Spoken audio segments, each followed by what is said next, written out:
The other thing that we always have to be thinking about here is what our policies and procedures say. Are they representative of how our organization functions? And when we think about that, that really falls into two separate buckets. The first bucket is that operationally, out of need, you've changed how you go about doing business each day.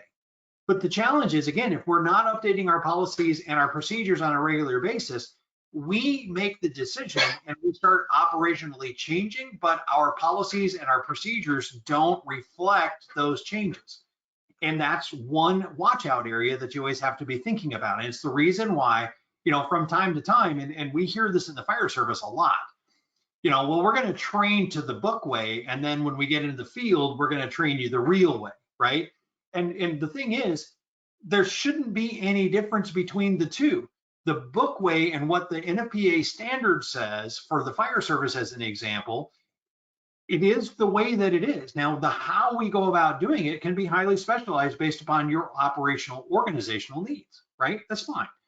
But the other thing we also have to think about is that as much as we love our jobs, normalization of deviance is one of those things that happens an awful lot.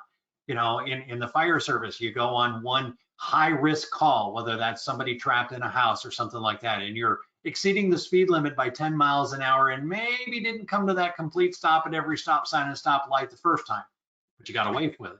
So the next time you do it, now we're at 15 over, and now we're just California stopping those intersections. And then the next time it happens, we're at 25 over, and what stop sign, what stoplight kind of thing, right?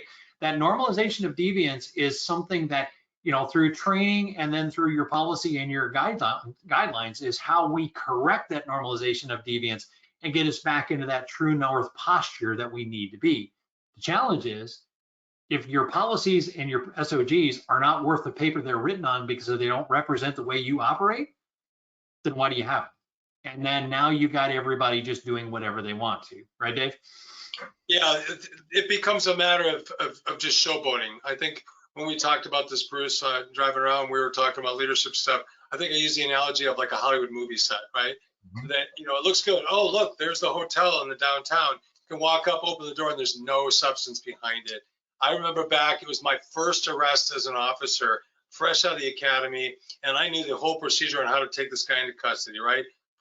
Feet spread apart, arms out to the side, thumbs down. I'm setting this guy up to do a handcuffing position, and a veteran officer came up, kind of politely pushed me out of the way and said, "What are you doing, kid? That's not how we do it in the real world." Just grabbed the guy, cuffed him, threw him in the back of my car.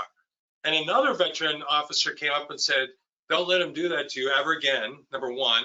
And number two, that's your detainee and you have to drive him to the jail. Was he even searched?" And I said, "No." He goes, "Follow your policy and procedure, get him out of the car, search him thoroughly, because that's on you if something's done wrong." And so it echoes personally with me to exactly what you're talking about on that policy and practice aligning. And if you don't have that, then to your point exactly, Bruce, why have a policy then?